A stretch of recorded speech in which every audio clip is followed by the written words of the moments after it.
ومن احسن قولا ممن دعا الى الله وعمل صالحا وقال انني من المسلمين. اعوذ باللہ من الشیطان الرجیم. بسم اللہ الرحمن الرحیم. رب اشرح لی صدری ویسر لی امری واحلل عقدۃ من لسانی یفقہوا قولی. اما بعد. محترم حضرات، جیسا کہ آپ کو پتہ ہے کہ ہمارا جو یہ پروگرام ہوتا ہے، آج سنڈے کا دن ہم لوگ باری بنگلہ آفس میں یہاں اکٹھا ہیں.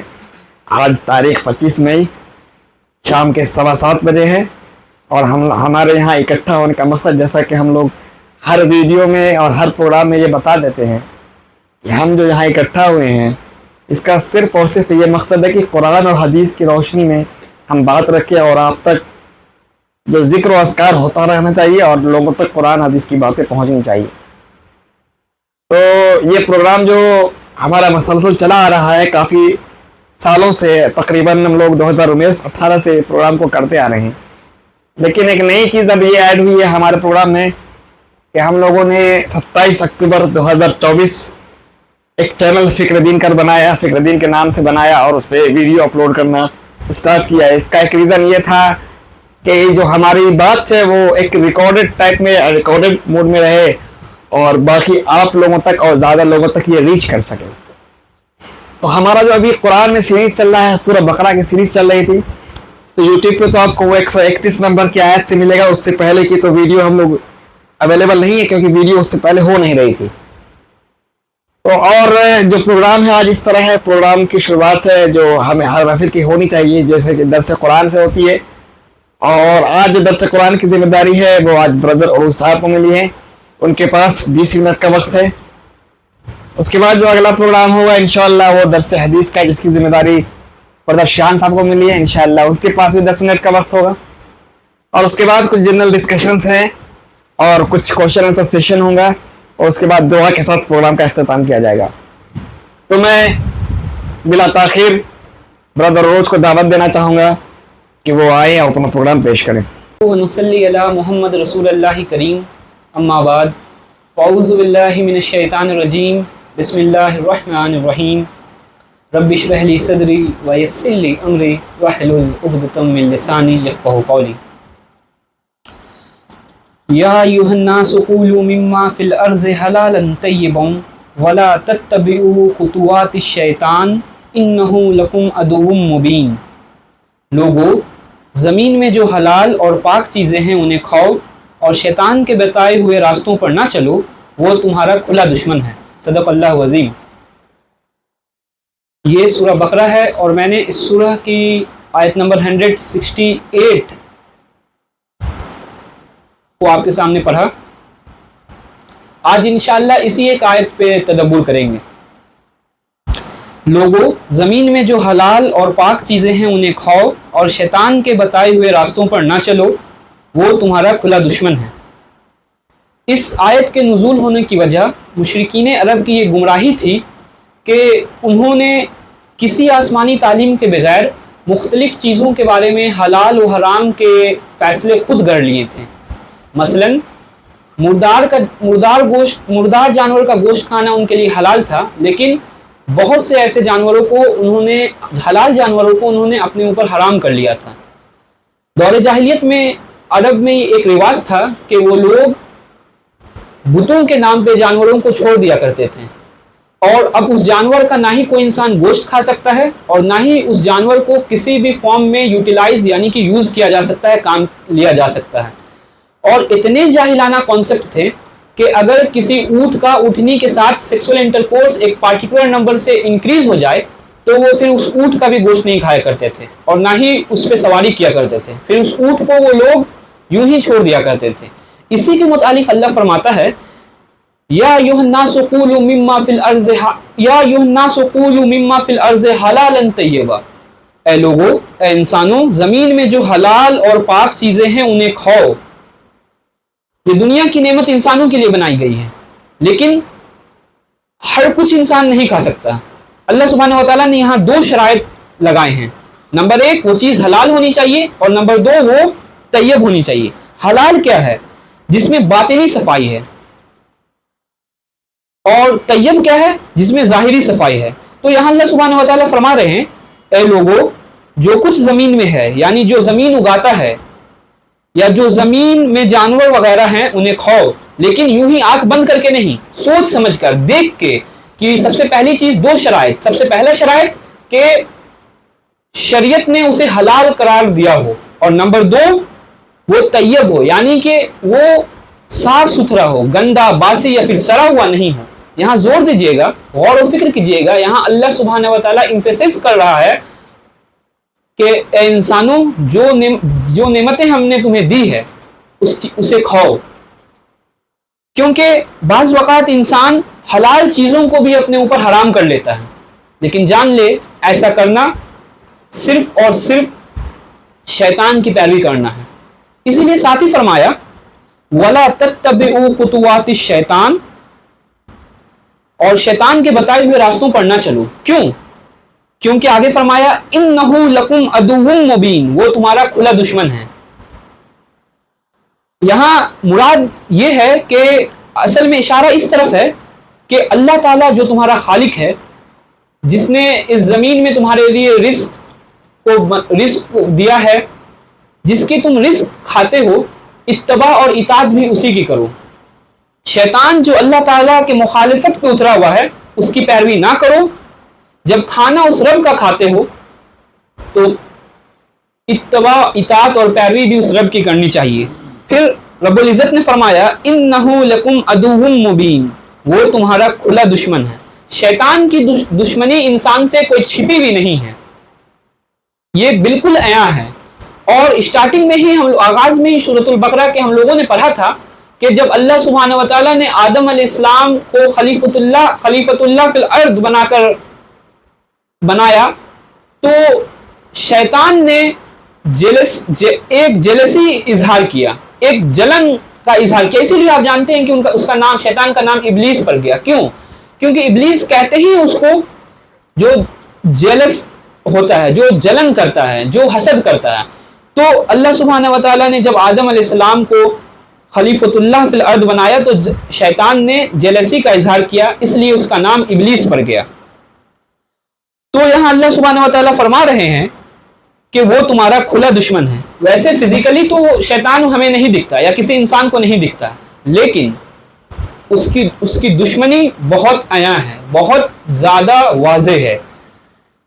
اس کی دشمنی کے بارے میں اگر میں واضح کروں تو صحیح بخاری اور مسلم دونوں میں حدیث آتی ہے کہ ہر انسان کے ساتھ اللہ تعالیٰ نے ایک فرشتہ اور ایک شیطان یعنی ایک جن کو اٹیچ کیا ہے۔ فرشتہ اسے اچھائی کی طرف بلاتا ہے اور جن جو ہے اسے برائیوں کی طرف بلاتا ہے۔ صحابہ نے بہت جرأت دکھا کر حضور صلی اللہ علیہ وسلم سے یہ عرض کیا کہ اے نبی صلی اللہ علیہ وسلم، کیا آپ کے ساتھ بھی شیطان اٹیچ ہے؟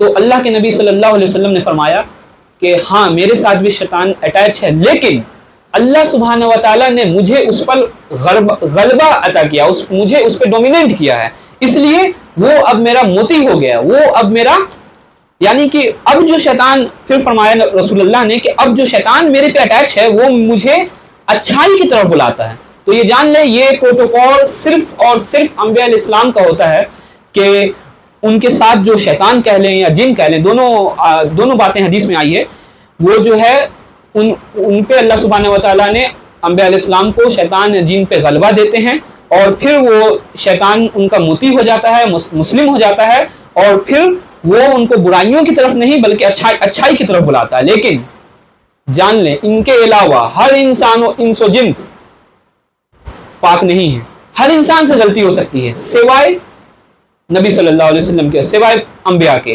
اسی لیے شیطان کو اللہ سبحانہ و تعالیٰ نے اٹیچ تو کیا انبیاء کے ساتھ، نبی صلی اللہ علیہ وسلم کے ساتھ، لیکن نبی صلی اللہ علیہ وسلم کو ان پہ ڈومیننٹ کیا، یعنی کہ اس کا کوئی چال شیطان کا نبی صلی اللہ علیہ وسلم پہ بالکل نہیں چل سکتا۔ لیکن ہم اور آپ بہت ہی کانشیس رہیں، بہت ہی سترک رہیں۔ کیوں؟ کیونکہ شیطان اتنا خطرناک ہے کہ سورۃ النحل میں اللہ سبحانہ و تعالیٰ نے فرمایا کہ جب تم قرآن کھولو، جب تم اللہ کی کتاب کھولو تو پڑھنے سے پہلے اس کتاب اللہ کو پڑھنے سے پہلے اللہ سے شیطان مردود کی پناہ مانگو، اللہ سے پناہ مانگو اگینسٹ دا شیطان۔ اب آپ یہاں غور کیجئے، تھوڑا سوچئے اس پہ کہ آپ اللہ کی کتاب پڑھنے جا رہے ہیں، آپ کتاب اللہ پڑھنے جا رہے ہیں، لیکن اللہ سبحانہ و تعالیٰ نے فرمایا کہ when you are trying to read the Quran، جب تم قرآن مجید کو پڑھنے کے لیے جاؤ تو سب سے پہلے اللہ سبحانہ و تعالیٰ سے پناہ مانگو شیطان مردود کے اگینسٹ۔ کیوں؟ کیونکہ اگر when you are coming towards the Quran with wrong intention، اگر آپ قرآن مجید کو پڑھیں گے ایک غلط نظریہ، ایک غلط انٹینشن کے ساتھ، تو آپ مس گائیڈ ہو جائیں گے۔ اور آج ایگزامپل ہمارے سامنے موجود ہے، ایسے بہت سارے ایگزامپل ہیں جنہوں نے آپ بھی دیکھتے ہوں گے موبائل پہ اور ڈفرینٹ سوشل میڈیا پہ، کہ بہت سارے لوگ قرآن مجید کی آیت کو یوز کرتے ہیں اللہ اور اس کے رسول کے خلاف۔ آپ کو کیا لگتا ہے کیا وہ قرآن مجید نہیں پڑھے؟ شاید ہم سے اور آپ سے وہ زیادہ معنی کہ زیادہ تدبر کرتے ہیں، لیکن وہ آئے تھے ان کے پہلے دن سے یہ مقصد تھا کہ قرآن مجید کو وہ پڑھیں گے، کتاب اللہ کو وہ پڑھیں گے، اور اللہ سبحانہ و تعالیٰ کے خلاف اور نبی صلی اللہ علیہ وسلم کے خلاف ان کو حجت چاہیے ہوتی ہے اس قرآن مجید سے۔ اسی لیے اللہ سبحانہ و تعالیٰ نے فرما دیا تھا کہ قرآن مجید سے کون لوگ ہدایت پا سکتے ہیں۔ اسٹارٹنگ میں سورۃ البقرہ میں اللہ سبحانہ و تعالیٰ نے فرمایا تھا کہ کچھ کریکٹرسٹکس بیان کی گئی تھی کہ کون لوگ ہدایت پا سکتے ہیں، جو سب سے پہلے متقی ہوں، اور بہت ساری باتیں آئی تھی، غیب پہ ایمان رکھتے ہوں۔ وہاں جانے کا بھی وقت نہیں ہے میرے پاس، تو مختصراً یہ سمجھ لیجئے کہ اللہ اس سورہ میں جو سورۃ النحل میں اللہ سبحانہ و تعالیٰ نے فرمایا مسلمانوں سے کہ اے مسلمان، جب تم قرآن مجید پڑھنا اسٹارٹ کرو تو اس سے پہلے اللہ سبحانہ و تعالیٰ سے پناہ مانگو شیطان مردود کے اگینسٹ۔ اس کے بعد شیطان اتنا خطرناک ہے میرے بھائیوں، ہمیں بہت ہی محتاط رہنا چاہیے، اسے بالکل ہی لائٹلی نہیں لینا چاہیے۔ شیطان کے اگینسٹ بہت ساری حدیثوں میں جو ہے حدیثوں میں اس کے بارے میں بات آئی ہے کہ شیطان سے کس طرح ہم لوگ بچ سکتے ہیں۔ سب سے بہترین وظیفہ جو بخاری اور مسلم دونوں حدیث میں آئی ہے، کامن دعا، وہ کیا ہے؟ اعوذ باللہ من الشیطان الرجیم بسم اللہ الرحمن الرحیم۔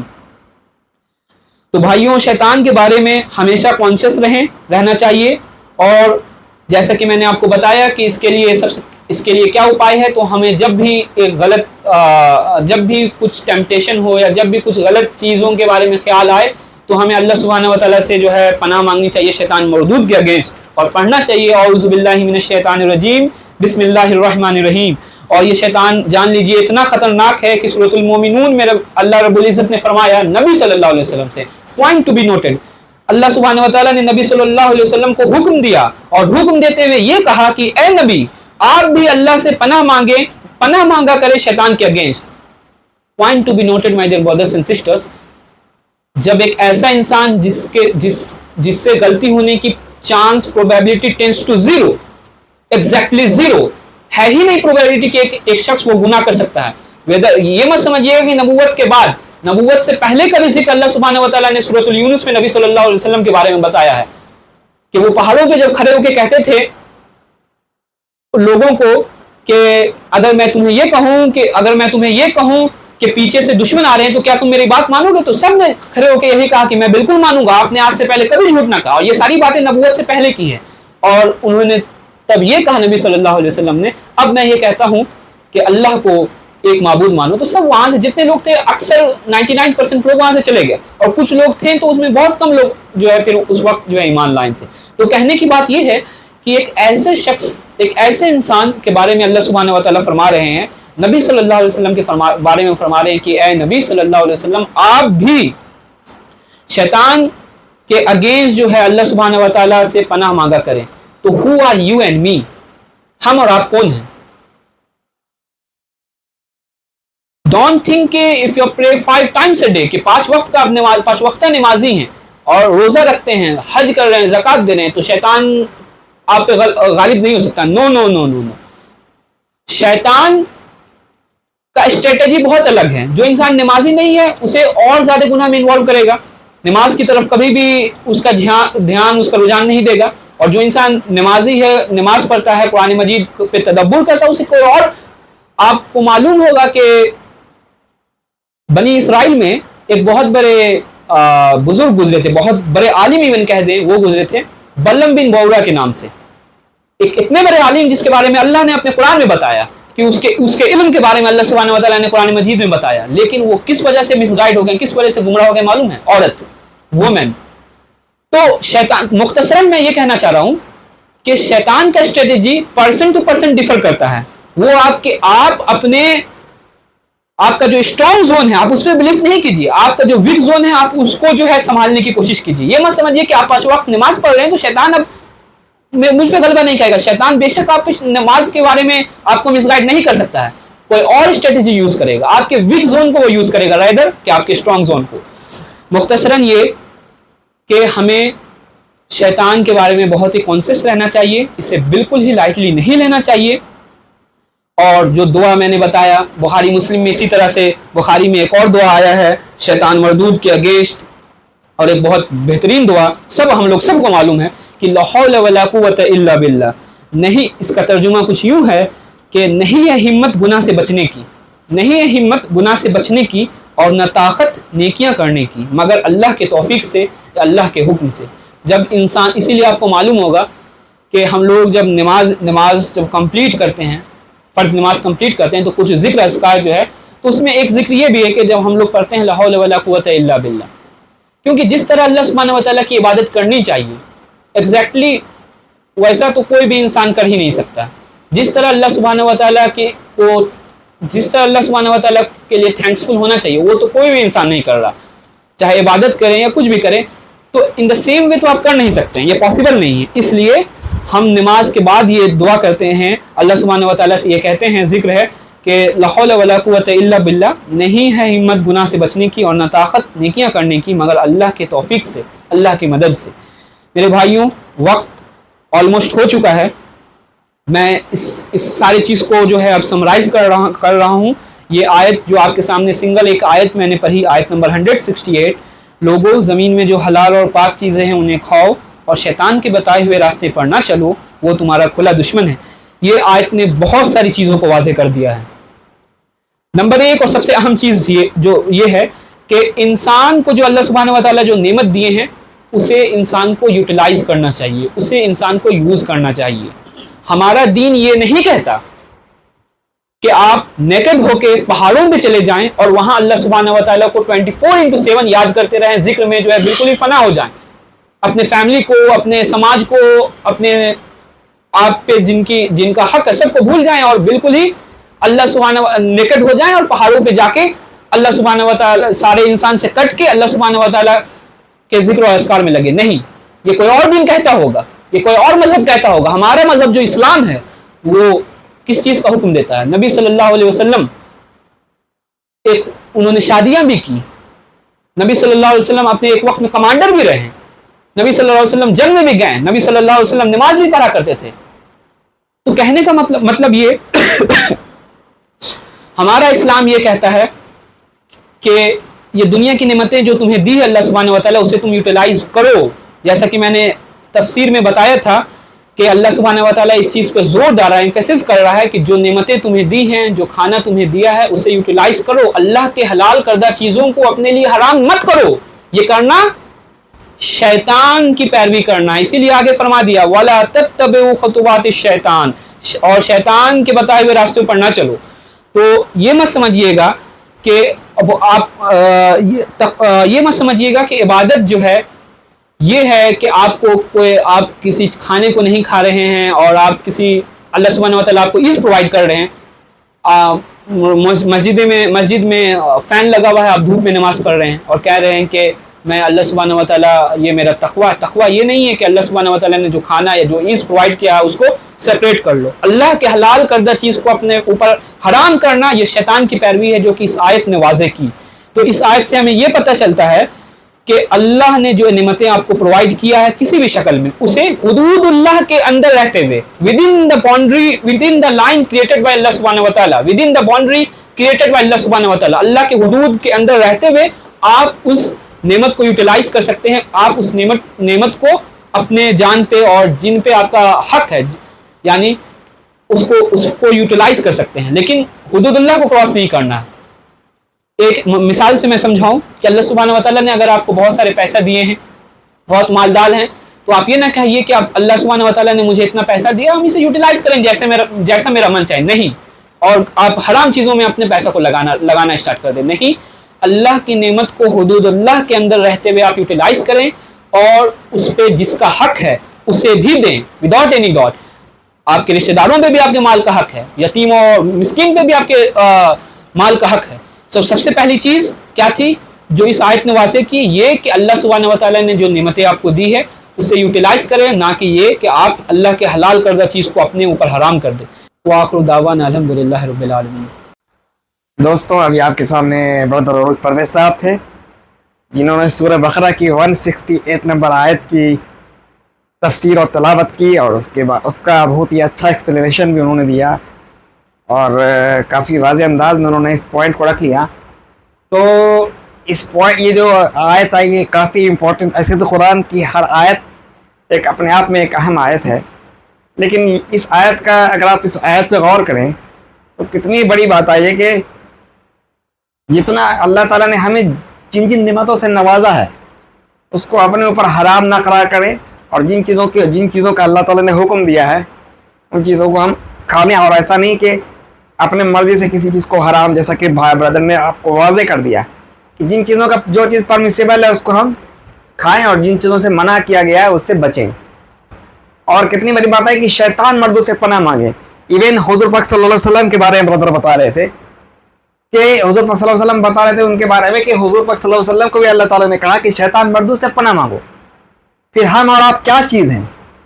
تو کتنے غور کرنے والی بات ہے، جیسا کہ دعا بتایا گیا اعوذ باللہ من الشیطان الرجیم بسم اللہ الرحمن الرحیم، پناہ مانگتا ہوں میں راندے و شیطان سے، اور شروع کرتا ہوں اللہ کے نام سے۔ تو یہ ساری جو ابھی آیتیں آئی ہیں تو ہمیں یہ دعا مسلسل کرتی رہنی چاہیے، کیونکہ یہ جو تفسیر ہے ماشاءاللہ کافی لمبی ہے، اور اتنا ہے کہ آپ کو جب اگر اس کو غور کریں گے تو پوری باتیں آپ کے کلیئر ہو جائے گی۔ ایک ایک پوائنٹ کو بعد ہم نے کلیئر کر دیا ہے۔ تو بس اس کا لب و لباب، اس کا جو لب و لباب تھا پورا آیت کا کہ آپ شیطان سے جو ہے پناہ مانگتے رہیں، شیطان سے دعا، اللہ تعالیٰ سے دعا کرتے رہیں کہ اللہ تعالیٰ ہمیں شیطان کے راستے پر چلنے سے بچائے، اور جو حلال چیزیں ہیں اور جو حرام چیزوں سے بچائے، جو حرام کام اللہ تعالیٰ نے منع کیے ہیں، جس چیزوں کو کھانے سے روکا ہے، اس چیزوں سے بچیں۔